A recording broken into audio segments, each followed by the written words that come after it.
1. Action. Hello, I'm Jonathan Lopez, and welcome to Act 5, Scene 1 for Taming of the Shrew. And in this scene, we placed it in Las Vegas, in Lucencio's house, which is a very famous hotel there. The actors here will be Kate, played by Vanessa, Petruchio, played by Alex, Lucencio, played by Kevin, Vincencio, played by Anthony,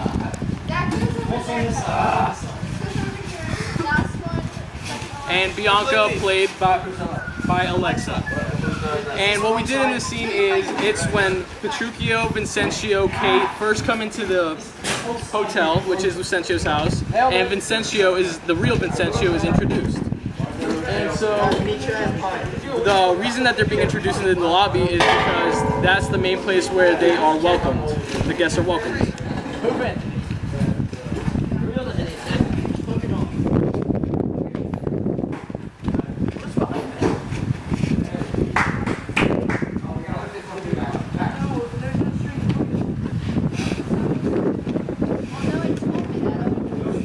There we go. I'm not gonna dance.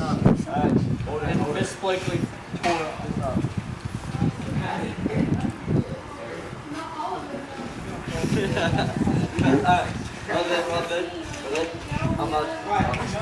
So what we did for the background is the partitions. We decorated the fountain and 2 fabulous staircases to represent Lucencio's house, which is a high-end hotel. And they're just about finished up here. So, now introducing Act 5, Scene 1 of Taming of the Shrew.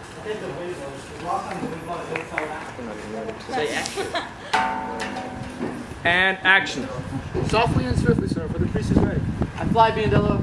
In faith, I'll see the church here, begging to come back to my message as soon as I can.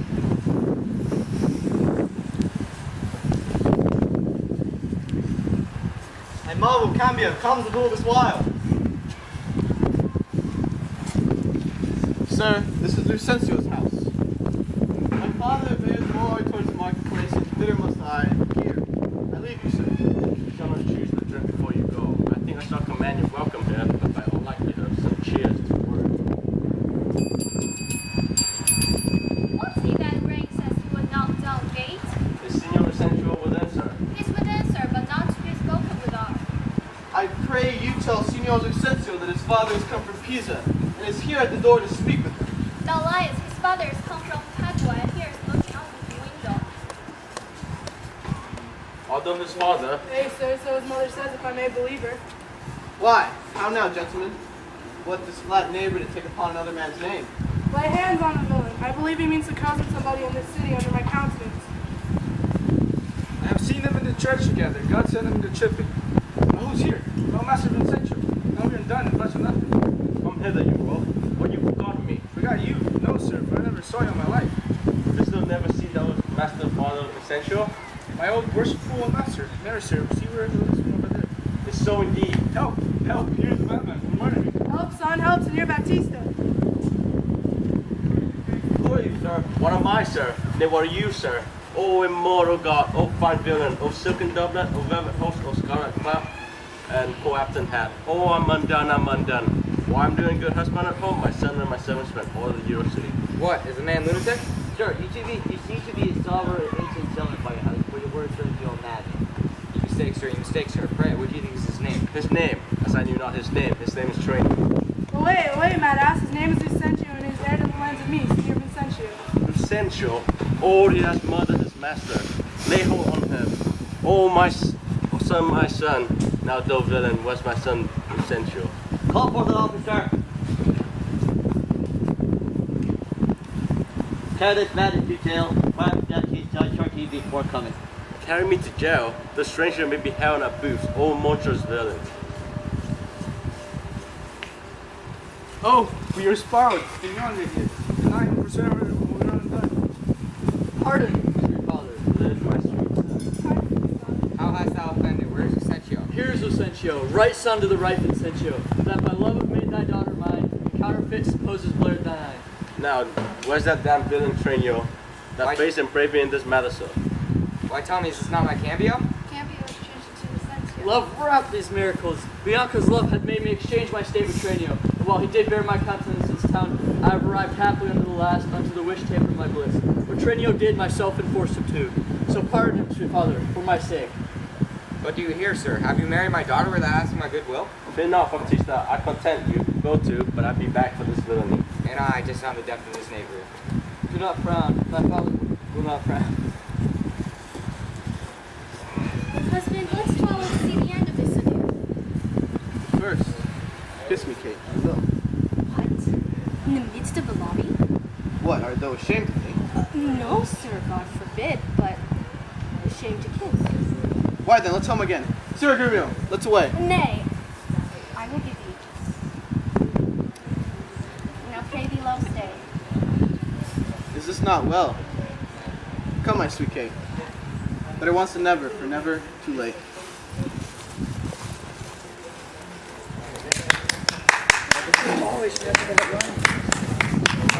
Hello, and I hope you enjoyed scene 1. Now for scene 2, it will be taking place in the casino of the hotel. Due to the gambling nature of this second scene, we incorporated some poker chips in a poker game with the men, where they will place bets on their wives. For this scene, we have the wives separated from the men because the wives get in a fight and the men call upon them with their servants. And in this scene, it is revealed that Bianca is more of a shrew than Catherine.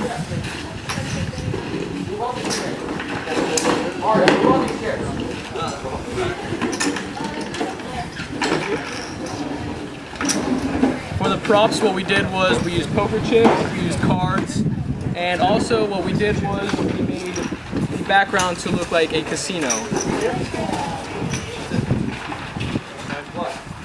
The scene will begin with all of the main characters: Vincentio, Catherine, Petruchio, Vincentio, the widow, the wives, everyone's in this scene. And it will begin and the husbands will go and they will sit down and play poker while the women go and speak of what's mattering right now. Oh, that's weird.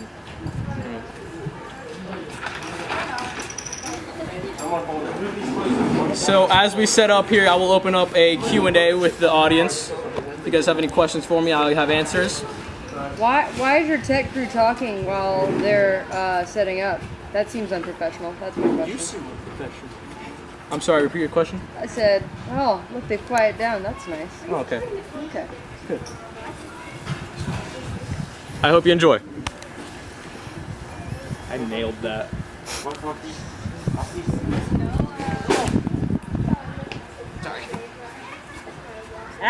At last all along our jury notes agree, and time it is when raging war is done, to smile at escapes and perils overblown. Bianca, bid my father welcome, while I with self-same kindness welcome thine.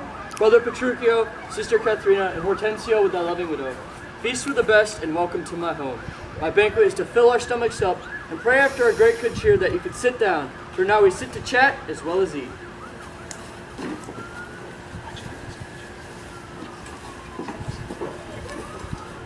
Nothing but sit and eat and eat. Padre affords his kindness, son Petruchio. Pedro affords nothing but what is kind. For what I'd say, I would have went through. Now for my life, Hortensio fears his widow. Then never trust me if I be a fair. You are sensible, but yet you miss my sense. I mean, Hortensio is afeard of you. He that is giddy thinks the world turns round. Roundly replied. Mistress, how do you mean that? Thus I conceived by him. Conceived by me? How like Hortensio that? My widow says that she comes in her day. Very well mended. Kiss him for that, good widow. He that is giddy thinks the world turns round. I pray you, what did you mean by that? Your husband being troubled with the shrew measures my husband being sorrowed by his woe. And now you know my meaning? Very mean. Right, I mean you. And I mean indeed respecting you. To her, Kate. To her widow. 100 marks, my Kate puts her down. That's my offer. Spoken like an officer. I to thee, lad. In good sadness, son Petruchio, I think thou hast the veriest shrew of all. Well, I say no. And therefore, for assurance, let each one send unto his wife. And he whose wife is most obedient when those sent for her shall win the wager which we will propose. But then, what's the wager? 20 crowns. 20 crowns, I'll venture so much of a hawk or a hound, but 20 times so much upon my wife. 100 then. It's a match, it's done. We shall begin. That will I. Go, Biendello. Bid your mistress come to me. Go, son. I'll be your half. Bianca comes. I'll have no halves. I'll bear it all myself. How now? What news? Sir, my mistress sends the word that she's busy and she cannot come. What? She is busy and she cannot come? Is that an answer? Aye, and a kind one too, sir. I pray she sent you not worse. No better. Entreat my wife to come to me for wind. Oh, entreat her, then she must need come. I'm afraid, sir. Do what you can. You will not be entreated. Now, where's my wife? She says you have some goodly just in hand. She says she's welcome. She bids you to come to her. Worse and worse. She is busy and she will not come. Oh, Viral, tell her not to be endured. Sir Gremio, go to your mistress and say, I command you come to me. I know her answer. What? She will not. Valor, fortune of mine, and there an end. Now, by my holy damn, here comes Katharina. What is your will, sir, that she sends me? Where's your sister and Hortensia's wife? They sit conferring by the front fire. Go fetch them hither. Here's a wonder. You talk of a wonder. And so it is. I wonder what it bodes. Merry peace it bodes, and love and quiet life, and awful rule and right supremacy, and to be short, what's not sweet and happy. Now fair befall thee, good Petruchio. The wager thou hast won, and I will add unto their losses 20,000 crowns. Hey, I will win my wager better yet, and show more sign of her obedience, a new built virtue and obedience. See as she comes and brings your froward wives.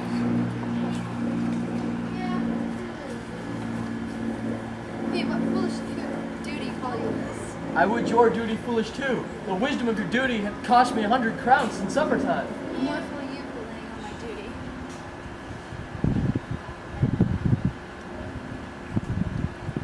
Catherine, I charge thee tell these headstrong women what duty they owe their lords and husbands. Come, you're mocking. We will have no telling.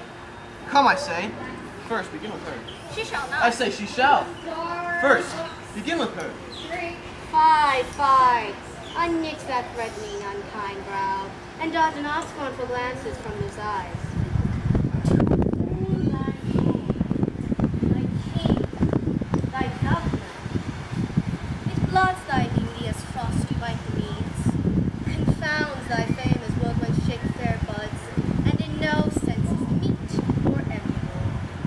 A woman moved is like a floating trough, muddy, ill-seeming, thick, horrific beauty. And while it is so, none so dry or thirsty will deign to sip or touch a drop of it.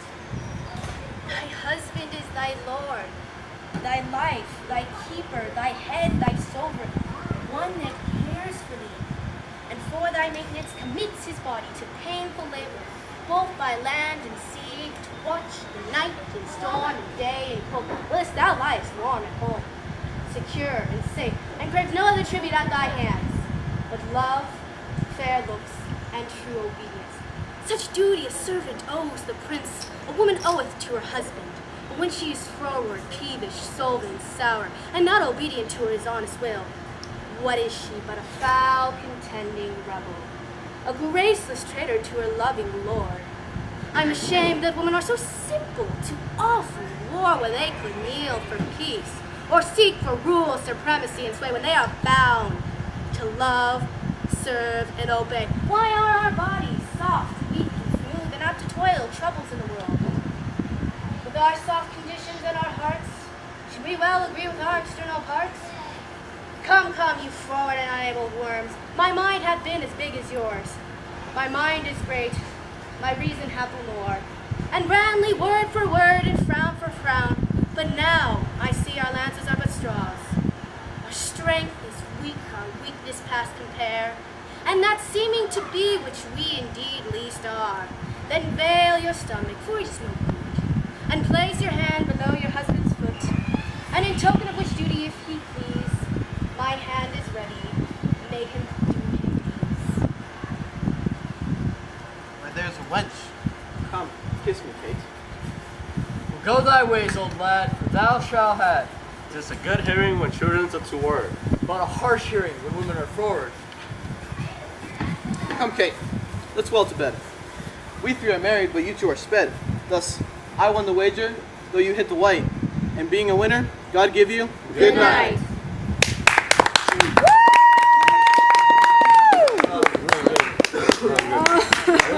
Stop recording.